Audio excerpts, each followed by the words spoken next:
তো আজকে আমরা গেছিলাম চাকলাধাম এবং কচুয়াধাম মজার পারপাসে কয়েকটি ভিডিও ক্লিপ শ্যুট করেছিলাম।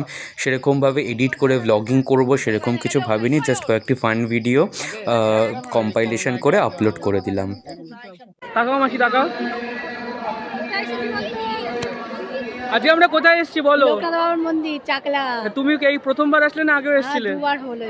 বাহ, খুব ভালো। মন ভালো লেগেছে এসে? ভালো লেগেছে। আচ্ছা, তোর কেমন লাগলো? আমারও খুব ভালো লেগেছে।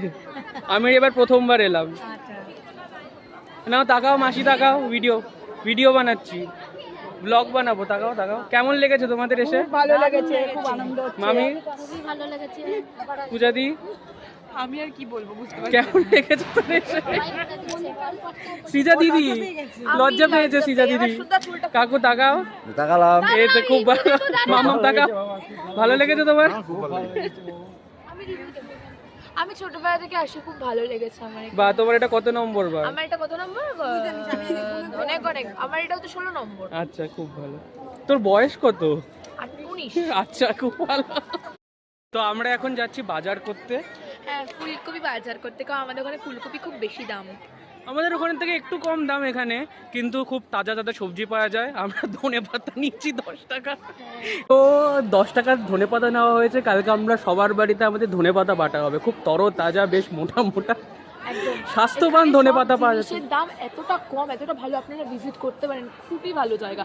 আপনি মন্দির ঘোরাও হবে, পিকনিক স্পটও করতে পারেন, আপনারা এখানে ঘুরতে পারেন। এখানে সব জিনিসের দাম কম, আর জায়গাটা খুবই মনোরম, শান্তিময় একটা জায়গা, আপনারা আসতে পারেন। আর কৃষক, আর সব থেকে বড় কথা হচ্ছে কৃষকরা একদম ডাইরেক্ট তাদের ক্ষেত থেকে সবজি তুলে এনে এখানে বিক্রি করেন। তো একদম ফ্রেশও আপনারা পাবেন সবজি।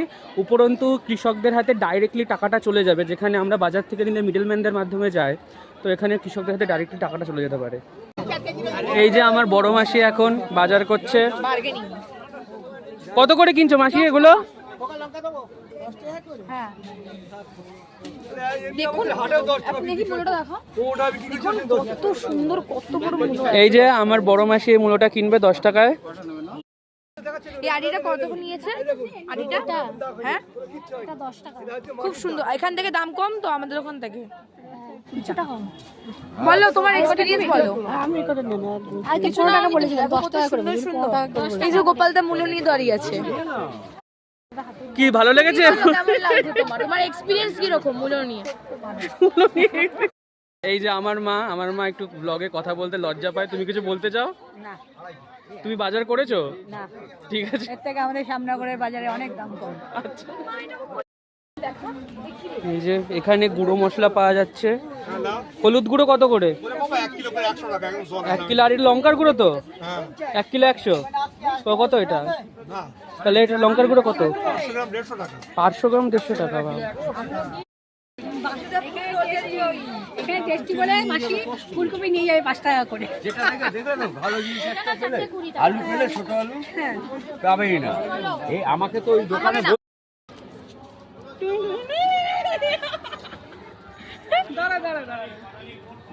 দাঁড়া।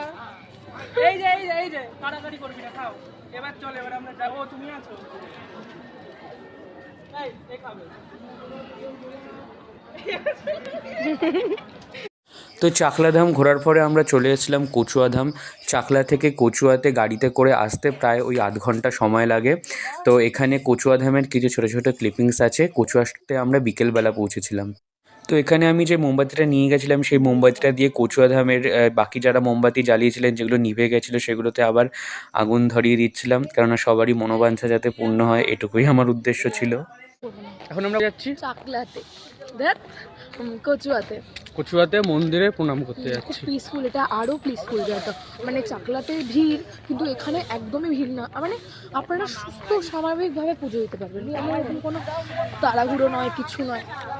মন্দিরে উপস্থিত ঠাকুরমশাইয়ের অনুমতি সহকারে আমি এই বাবার ভিডিওটি বানিয়েছি। আমি এখন খুব টায়ার্ড, তো গোপালদা আপনাদের বলবে আপনারা কি খেতে পারেন এখানে এসে, নতুন নতুন খাবার ডিশ। তো আমি প্রথমবার এখানে এসেছি কচুয়াতে, শুনেছি ফুচকা খুব ভালো হয়। তো আপাতত আমরা ফুচকা খেতে যাচ্ছি। কচুয়াতে 30 টাকায় 6টি দই ফুচকা পাওয়া যাচ্ছিল। দেখতে ভালো হলেও খেতে তেমন স্বাদ আমার লাগেনি। এর থেকে আমরা চাকলাতে যে দই ফুচকাটি খেয়েছিলাম সেটি আমার বেশি ভালো লেগেছিলো। এর সাথে আমরা অনেক খাবার খেয়েছিলাম, যেগুলোর ভিডিও করতে আমি ভুলে গেছি। সো এখনের জন্য বাই, দেখা হবে পরের একটি ভিডিওতে।